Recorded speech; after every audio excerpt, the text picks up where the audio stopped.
만약에 타임머신이 있다면 내 인생의 어느 시점으로 다시 돌아가고 싶다. 저는 가끔 그런 생각 해본 적이 있습니다. 내가 만약에 어느 인생의 그 시점으로 간다면 지금보다 좀 더 잘 살 수 있겠다.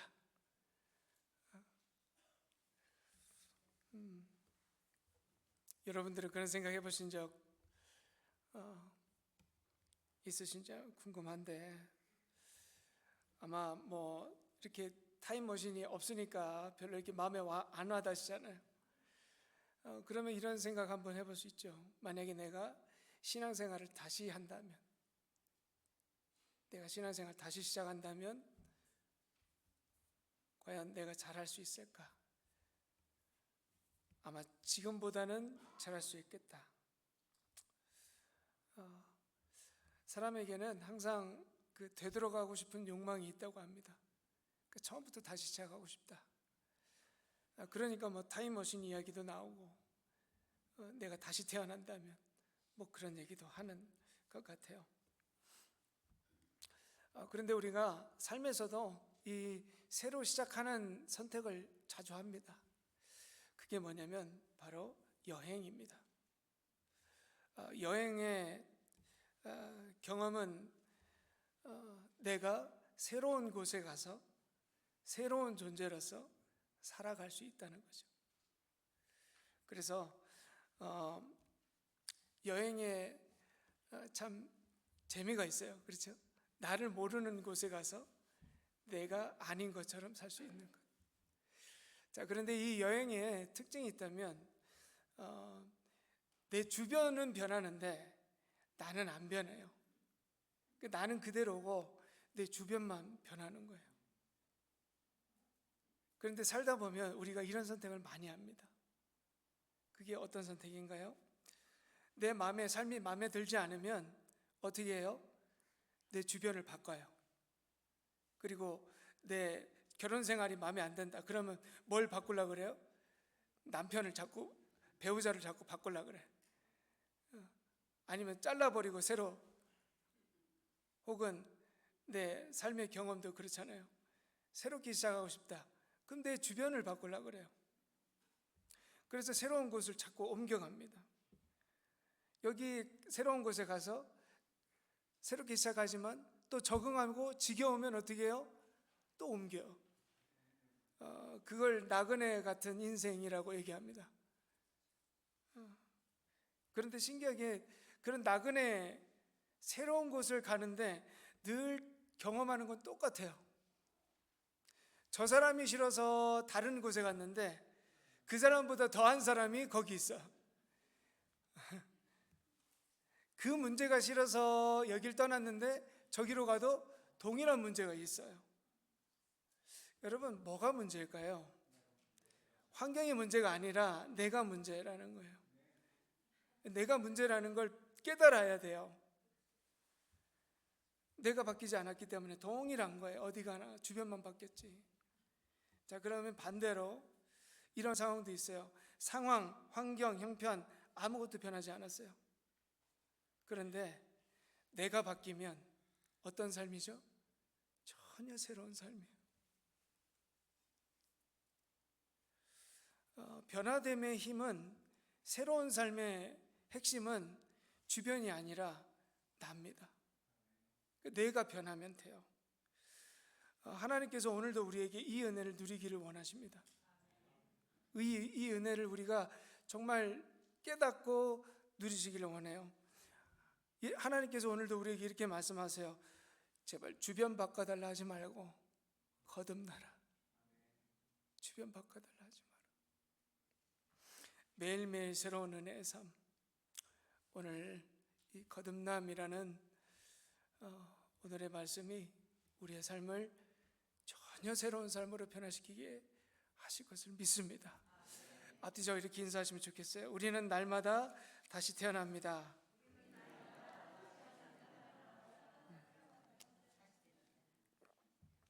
네, 오늘 제목이 거듭남입니다. 이 거듭남이라는 주제를 말씀 나누면서 항상 등장하는 인물이 있어요. 바로 니고데모입니다. 왜냐하면 니고데모가 예수님하고 대화할 때 핵심적인 이슈가 바로 이거거든요. 거듭남이라는 것. 그러면서 니고데모를 설명합니다. 오늘 본문 1절에 보시면 니고데모가 어떤 사람인가? 1절 한번 보시겠습니다. 바리새인 중에 니고데모라는 사람이 있으니 유대인의 지도자라, 이렇게 설명합니다.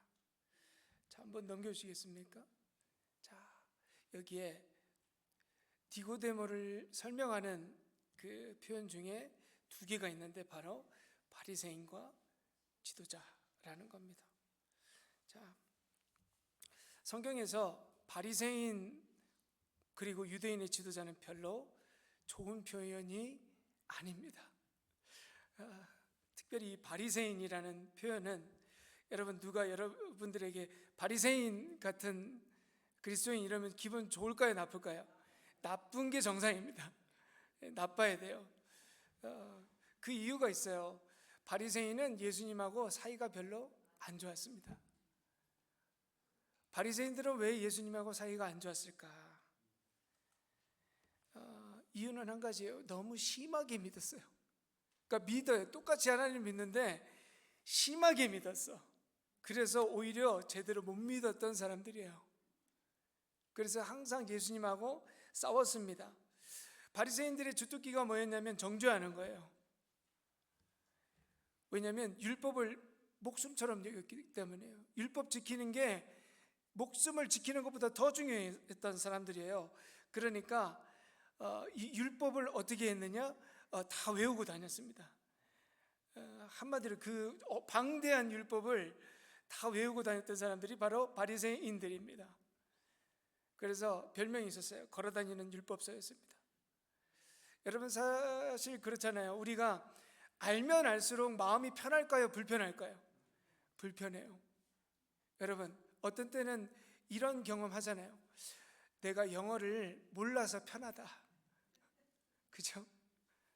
오히려 그 사람들이 말하는 걸 잘 못 알아들어서 편해요. 그런데 이 한국말은 오히려 내가 더 잘 알아서 불편해요. 왜? 다 들리거든요. 너무 잘 알겠어요. 저 말뜻도 알겠고 저 억양의 그 표현도 너무 잘 알겠어요. 그래서 기분 나쁘잖아요. 여러분, 법을 잘 아는 사람들은 이 세상을 살 때 마음을 편하게 살까요? 좀 불편하게 살까요? 불편하게 살아요. 왜? 너무 다 보이니까. 여러분, 바리새인들이 그런 사람들이었어요. 너무 잘 알아서 불편했어요. 왜? 잘못한 게 다 보이거든. 그러니까 참 힘들었던 사람들이에요. 그런데 이 바리새인들이 왜 그렇게 살 수밖에 없었는지를 좀 알아보면 그들 좀 이해할 수 있어요. 바리새인들이 왜 바리새인이 되었느냐? 한마디로 이거예요. 역사적으로 볼 때 이스라엘이 왜 하나님께 벌을 받았는가? 왜 우리가 그런 쓰라린 민족의 아픔을 가지고 살아야 할까? 오늘도 이 말씀을 지금 기록하고 있는 이 시대도 마찬가지. 왜 로마의 치하에 우리가 살아가고 있는가? 이유는 한 가지예요. 이스라엘이 하나님의 말씀에 순종하지 않고 율법을 지키지 않았기 때문에 하나님께 버림받았기 때문이다. 그래서 바리새인들은 율법을 지켜야 하나님께서 버리시지 않을 거다라는 믿음 때문이에요. 그러니까 이 사람들은 민족적인 사명을 가지고 율법을 지키는 거예요. 왜? 하나님께 버림받지 않기 위해서. 그래서 그들의 믿음의 바탕이 뭔지 보이시나요? 믿음의 바탕은 감사와 은혜가 아니에요. 앞으로 또 버림받을 수 있을 거라는 두려움이었어요. 바리새인들에게는 감사보다 무서운 거예요. 무서워서 하나님 믿는 거예요. 오늘 우리 중에도 그런 분들 혹시 계신가요? 하나님이 무서워서 예배드리러 오신 분. 하나님이 나 예배 안 드리면 내 재산을 가져가실 수도 있겠다. 예배 안 드리면 내 건강을 더 나쁘게 하실 수도 있겠다. 내 자녀를 좀 이렇게 내 기도 안 이루어질 수 있겠다. 그런 두려움으로 계신 분들 있으신가요? 오늘 좀 바꾸시길 바라요.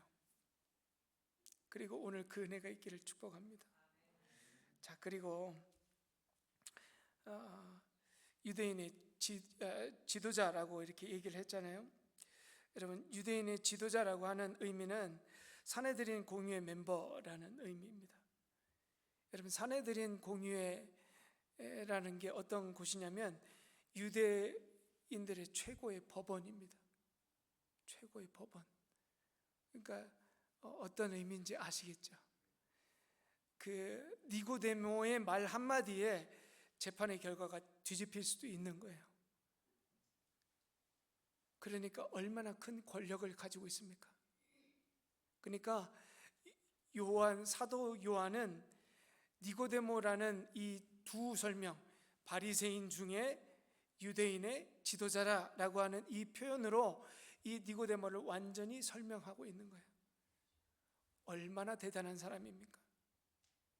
거기에 멤버가 되는 건 상위 0.001%만 될 수 있는 거예요. 그것도 힘들어요. 이런 사람이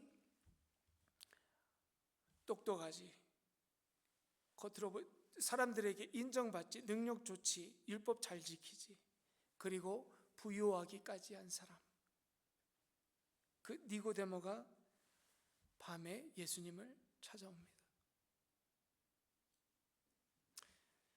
니고데모는 왜 밤에 찾아왔을까? 왜 밤에 찾아왔을까요? 첫 번째 이유, 너무 바빴다. 너무 바빴어요. 여러분,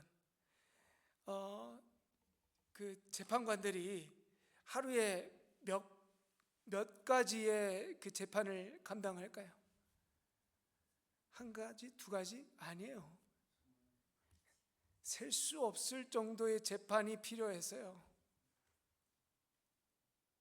그 재판 일정 다 보고, 여러분 땅 이것만 하면 됩니까? 다 봐야죠. 어떤 문제였는지, 율법서와 잘 맞는지, 그래서 무엇을 잘못했는지 다 따졌단 말입니다. 잘 시간도 부족해요. 쉽게 말해서 너무 바빠서 돈 쓸 시간도 없었던 사람이에요. 그리고 두 번째 이유, 니고데모가 예수님을 만난다는 소문은 별로 좋은 소문이 날 수가 없었어요. 왜? 유대인의 지도자라는 사람이 그 당시에 이름도 모르는 예수라는 사람을 만났다고 하는 그 소문이 퍼졌다고 한다면 얼마나 구설수에 오를 수 있었을까? 여러분, 근데 한번 생각을 해보시면 이 밤이라는 의미가 특별해요. 밤이라는 의미. 이 밤에, 여러분, 밤에 괜히 센치해지잖아요. 여러분, 열심히 일하고 밤에 들어왔을 때 어떤 생각 드세요?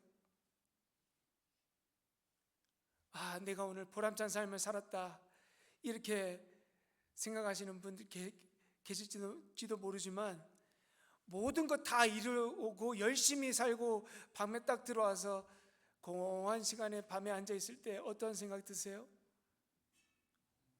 허무하고, 이렇게 사는 게 맞나? 이런 생각 드신 적 없으세요? 특별히 니고데모는 모든 걸 다 갖췄어요. 이미 그 당시에 최고의 멤버라고 하는 사내들인 공유의 멤버였고, 사람들이 다 인정하고, 돈이 뭐가 부족해요? 쓸 시간도 없는 사람인데 돈은 넘쳐나요. 근데 그 밤에 가만히 있다 보면 그런 생각이 드는 거예요. 내가 지금 이렇게 사는 게 맞나?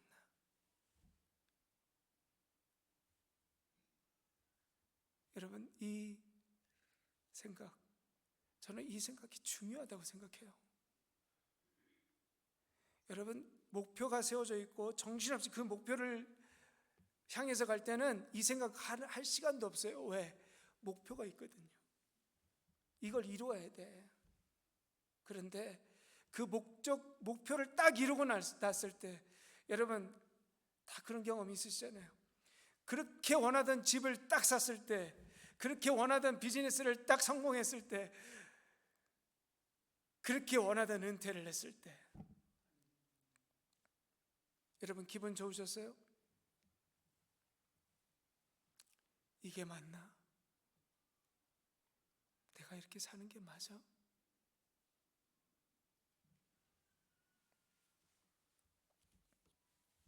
저는 이 질문이 중요하다고 생각해요. 왜냐하면 이 질문이 자기 성찰을 하게 해요. 그리고 이 질문이 결국에는 인생에 정말 중요한 질문을 할 수 있게 해요. 내가 왜 이렇게 살까? 내가 무엇 때문에 이렇게 살까?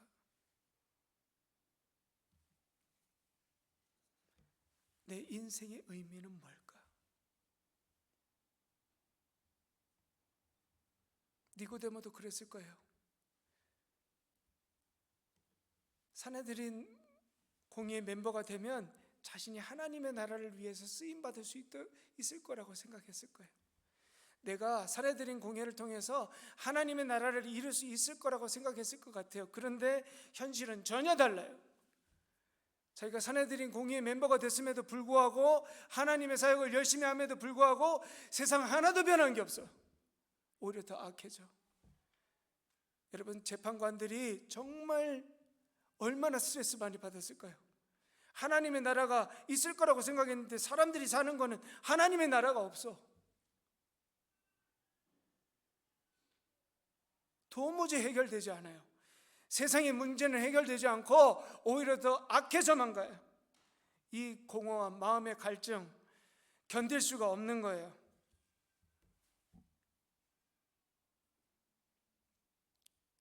그런 마음의 갈증 중에 한 명이 지금 대단한 일을 하고 있다, 사고치고 있다는 소식을 들어요. 바로 그 이름이 예수.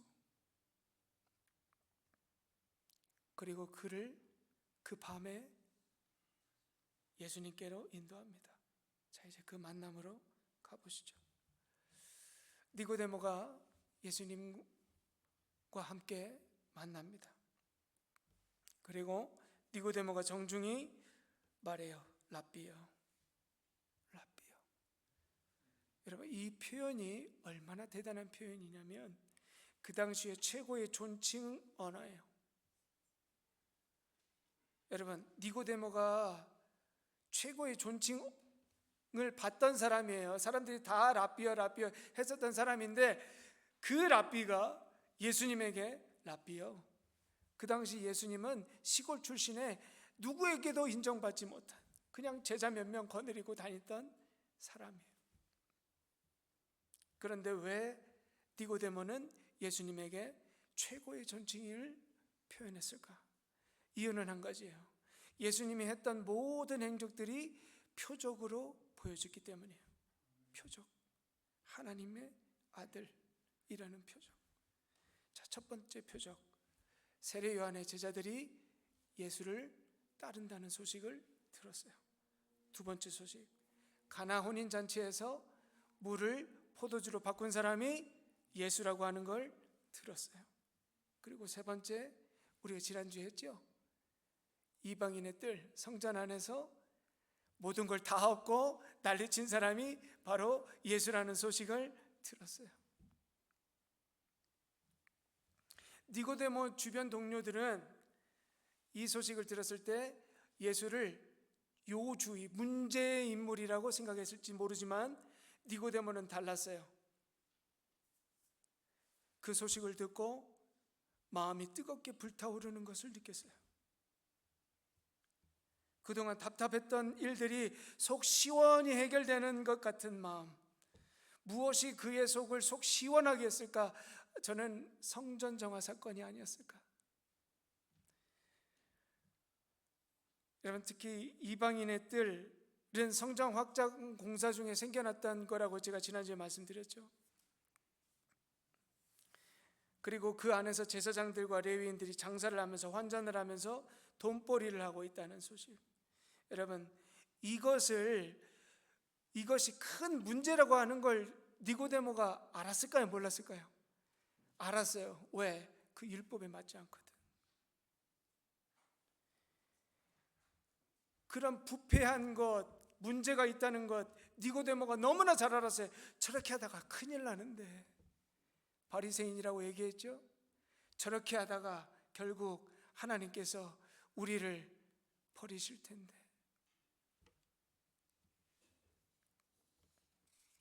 그런데 그런 걱정을 하고 있는 와중에 거기서 뒤집은 사람이 있는 거예요. 그게 예수님이에요. 그가 어떻게 느꼈을까? 하나님의 사인으로 느끼는 거예요.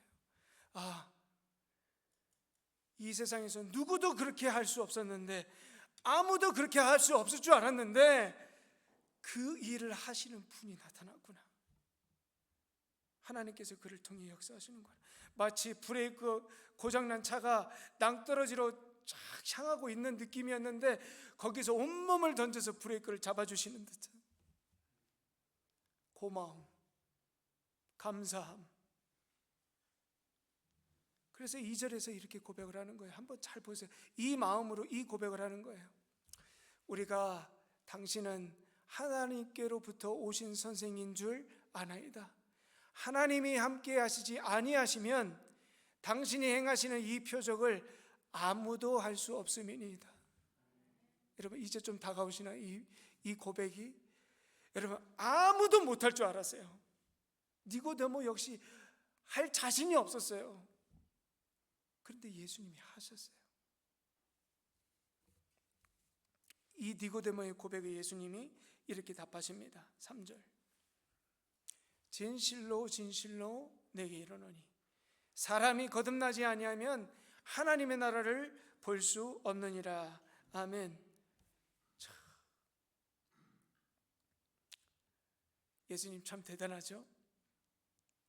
저 같으면 먼저 이 인사치레라도 어떻게 오셨습니까? 이렇게 할 거라도 같아요. 근데 예수님은 그냥 직으로 말씀하세요. 사람이 거듭나지 아니하면 하나님의 나라를 볼 수 없다. 여러분, 여기서 우리는 예수님의 관점이 어디 있는지를 볼 수 있어요. 여러분, 예수님께서 니고데모가 어떤 사람인지 모르셨을까요? 그의 옷만 보면 알아요. 옷만 봐도 알아요. 바리새인이고 유대인의 지도자라는 것, 이미 화려한 옷을 입고 왔을 거예요. 그런데 예수님은 니고데모가 어떤 옷을 입었는지, 그리고 어떤 사람인지 관심 없어요. 예수님의 관심은 무엇이었느냐? 그의 공허함과 허무함이었어요.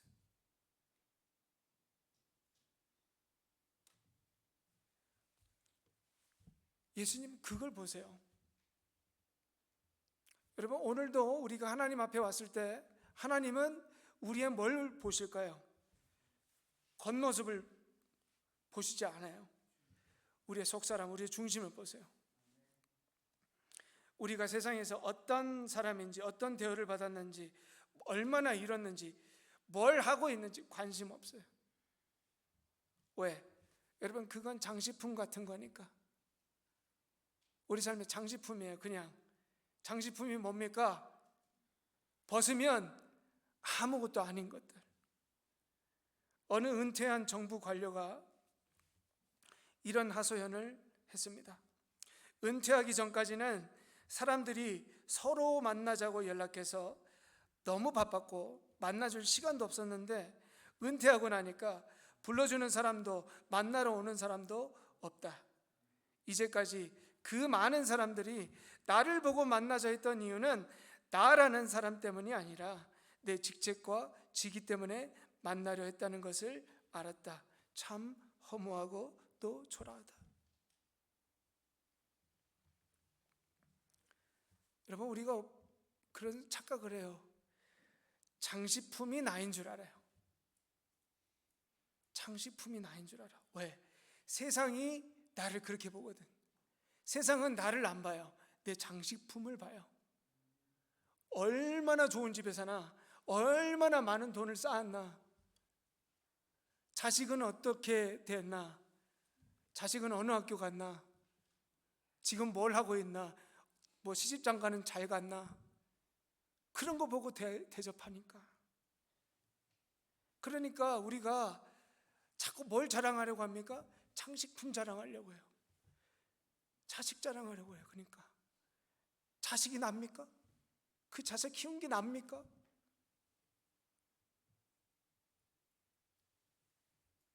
내가 어디 사장이다, 내가 어디 도지사다, 나 이런 사람이다, 겉모습과 허울 자랑하기 바쁜 우리들, 이런 우리에게 예수님께서 똑같이 말씀하실 거예요. 사람이 거듭나지 아니하면 하나님의 나라를 볼 수 없느니라.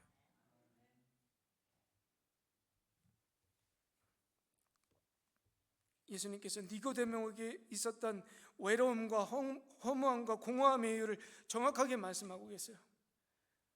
거듭나지 않았다. 너 다시 태어나야 되겠다.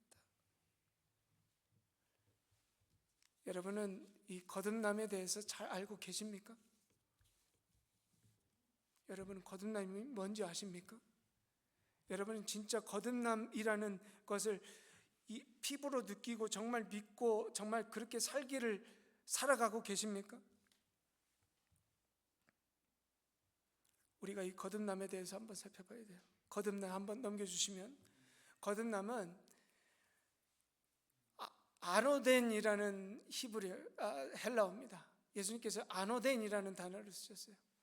이 의미가 위로부터 새롭게 시작하다는 거예요. 즉 예수님께서는 니고데모에게 이렇게 하라는 거예요. 너 다시 시작해라.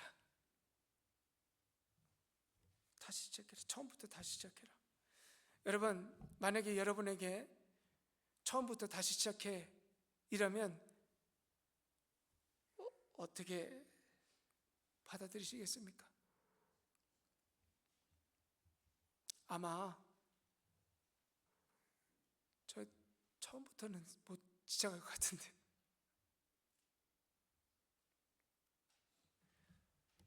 니고데모에게는 어떻게 들렸을까요? 처음부터 다시 시작해. 여러분, 니고데모가 어떤 사람인지 제가 설명해 드렸죠. 그런데 그거 다 내려놓고 다시 처음부터 시작하라는 말이 니고데모에게 어떻게 들렸을까요? 당황스럽지 않았을까요? 그래서 니고데모가 따지듯이 이렇게 얘기했어요. 사람이 늙으면 어떻게 날 수 있사옵나이까?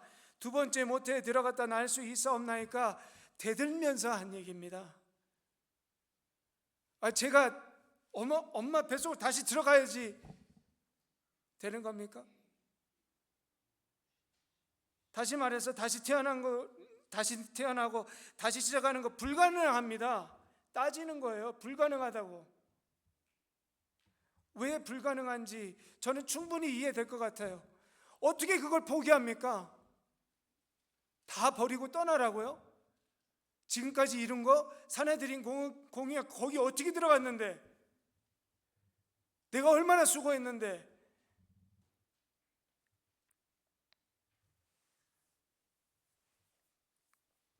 그리고 니고데모에게 이 의심이 있었어요.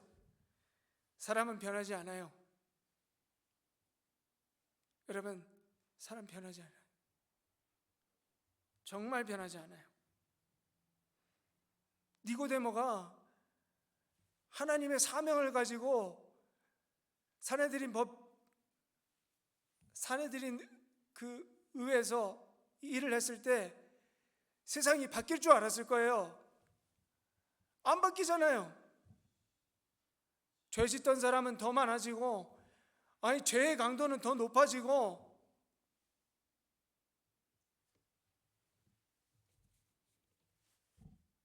그런 세상을 보면서 니고데모가 무슨 생각을 했겠어요?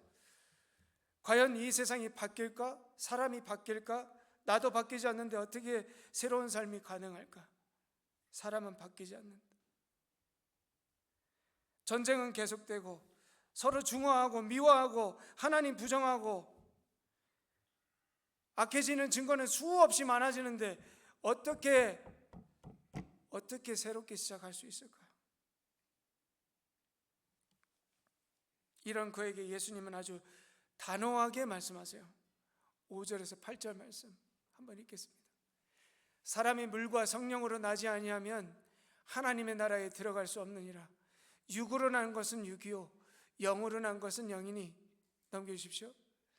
내가 내게 거듭나야 하겠다 하는 말을 놀랍게 여기지 말라.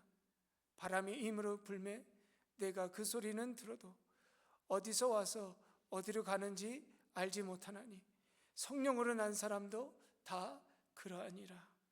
아멘. 여러분, 이 말씀 딱 이해되세요? 이해되시면 할렐루야. 저는 이 말씀이 너무 이해가 안 돼요. 예수님의 말씀이 너무 깊어서 이렇게 들어서는 이해가 안 돼요. 기회가 된다면 여러분들에게 신학적 의미가 뭔지, 왜 예수님께서 이것을 말씀하셨는지 정말 설명해 드리고 싶은 마음이 있지만, 여러분 그렇게 설명하면 너무 신학적으로 돼요. 저는 이 말씀을 너무 이해가 되지 않지만, 여전히 이해하기 너무 힘들지만, 그래도 이 말씀을 묵상하면서 저에게 다가오는 한 가지 딱 예수님의 명령이 보이더라고요. 7절 말씀이에요. 내가 내게 거듭나야 하겠다 하는 말을 놀랍게 여기지 말라는 거예요. 놀랍게 여기지 말라. 왜 예수님께서는 놀랍게 여기지 말라고 하셨을까? 왜 놀랍게 여기지 말고 당연하게 받아들이라고 하셨을까? 저는 이게 우리가 이룰 은혜가 아니라고 하는 걸 말씀해 주시기 위해서라고. 여러분, 거듭남의 은혜는 우리가 애쓰고 힘써서 이루는 게 아니라는 거예요. 이 은혜를 누가 해주시겠다? 예수님께서 해주시겠다고. 그러니까 놀랍게 여기지 말라. 내가 해줄 거야. 내가 해줄 거니까 놀라지 말고 그냥 받아. 예수님께서 해주시겠다는 보증처럼 느껴지는 거예요. 여러분, 우리가 거듭나야 되겠다, 새로 태어나야겠다. 여러분 한번 해보세요. 여러분들이 해보시라니까요. 오늘 내가 정말 새롭게 한번 시작해 보겠다. 5분도 안 돼서 사단이 무너뜨릴 거예요. 오늘 화 안 내야지. 아마 식사하시다가 화내실 거예요. 그런데 나는 못하고 예수님께서는 해주실 거다. 이 약속을 믿으면 우리에게는 소망이 있어요. 왜? 내가 하나니까. 그러면서 예수님께서 성령으로 난 사람을 어떤 삶을 사는 사람들인지에 대한 힌트를 주셨어요. 그게 뭐냐면 바람이에요. 바람. 성령으로 난 사람은 바람이 부는 대로 이끌리는 사람이라고 표현을 하셨어요. 바람에 이끌리는 인생, 즉 인생은 내 뜻대로 되지 않는다라고 하는 걸 인정하는 사람이에요. 여러분, 우리는 계획하다가 내 생각대로 안 되면 인생은 내 생각대로 안 돼, 부정적으로 표현하잖아요. 그런데 우리 그리스도인들에게는 이게 소망의 표현이에요. 왜? 인생은 내 뜻대로 되면 안 돼요. 여러분들 돌아보세요. 여러분들 인생을 여러분들의 뜻대로 살아오셨습니까? 아니면 그냥 인도하시는 대로 주어주시는 상황 가운데 순종하면서 여기까지 오셨습니까? 다 그렇게 고백하시잖아요. 앞으로도 똑같은 거예요. 우리의 계획대로 되는 게 벌이에요. 하나님께서 우리를 인도해 주시는 게 최고 좋은 인생이에요.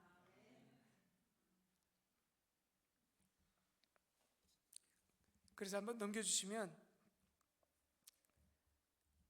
거듭남은 뭐냐면 성령의 바람에 움직이는 삶이에요.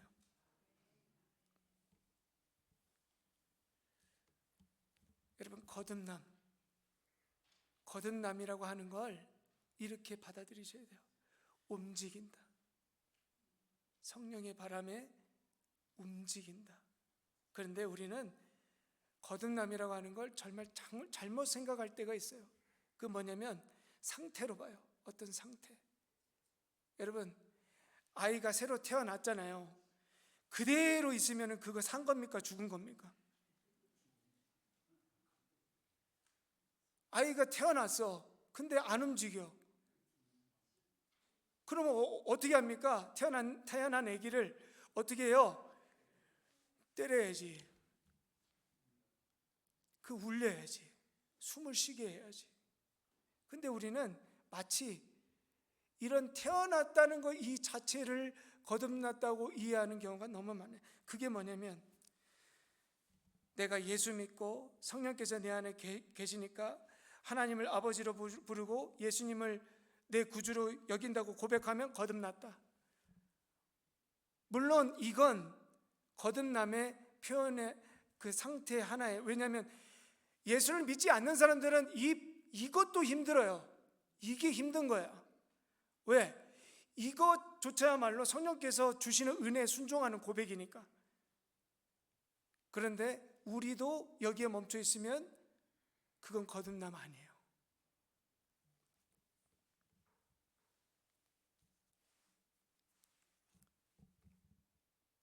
예수님을 주님으로 고백하고 하나님 아버지라면 됐지 뭐. 그러면서 안 움직여. 그 거듭남 아니에요. 거듭남은 성령의 바람에 움직이고 반응하는 삶. 그래서 저는 여러분들에게 이 질문하고 싶어요. 한번 넘겨주세요. 여러분 지금 성령의 바람에 움직여지십니까?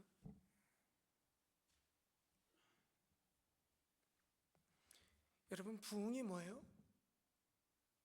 여러분 부흥이 이거예요. 성령의 바람에 내 마음과 심령이 움직여지는 거예요. 여러분 숫자적인 부흥은 저거 안 해도 할 수 있어요. 근데 그걸 부흥이라고 얘기하지 않아요. 그건 수적으로 교세가 늘었다고 얘기하지 부흥됐다고 얘기하는 건 아니에요. 여러분 제발 구분하셨으면 좋겠어요. 그건 부흥 아니에요. 부흥은 오늘 내가 하나님의 그 성령의 바람에 움직여진다면 여러분 그게 부흥이에요. 왜? 하나님의 역사는 거기서부터 시작되거든요. 그런데 반응하지 않고 움직이지 않으면 여러분 여기에 수천 명의 사람이 막 미어 터지고 여기에 사람이 있어도요 아니에요. 아무 소용없어요. 내 삶의 방식과 세상을 대하는 시선이 변하는 것. 미운 사람 여전히 믿고 내 성격 그대로 되고 내 생각과 뜻이 여전히 옳다 생각하고 10년 전 20년 전 모습 그대로 하나님 나 평생 이렇게 살았으니까 하나님도 나 바꾸려 하지 마세요. 이런 말 한다면 여러분 거듭난 거 아닙니다. 그래서 사도 바울이 거듭날 수 있는 핵심을 알려줬어요. 그게 뭐냐면 고린도전서 15장 31절 나는 날마다 죽노라. 사도 바울이 왜 날마다 죽는다고 고백을 했을까요? 한 가지예요. 오늘도 불어주시는 성령의 바람에 제발 내 몸 맡기려고. 왜? 살아있으면 안 움직이니까.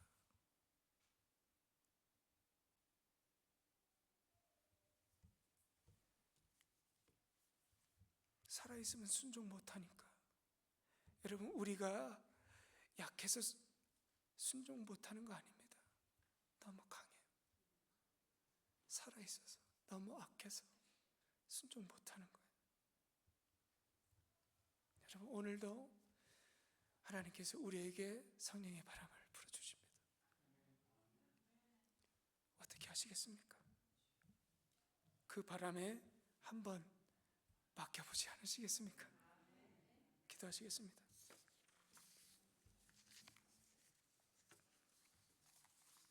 오늘도 불어오는 성령의